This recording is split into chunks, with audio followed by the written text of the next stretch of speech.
Hi everybody and welcome to this introduction video. In this series we're going to be covering a lot of the basic concepts inside Unity, from simple transform and scale and rotation up to rigid bodies and different sort of colliders.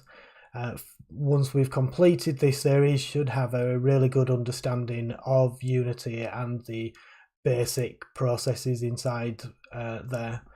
Now, I know when I was first starting that there's lots of tutorials available on YouTube and perfectly fine, but it was particularly the simple elements of Unity were skimmed over very quickly, and I had to pull out that information myself and try to understand it and test, which is actually a great way of learning.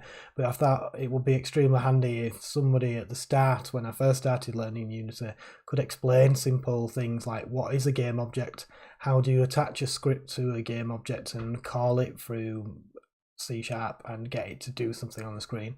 So this series is really focused around that, around beginners, around a basic understanding of Unity, which with that basic understanding you will easily be able to create your own game and continue that knowledge. Maybe follow along with another tutorial, either mine or someone else's on YouTube.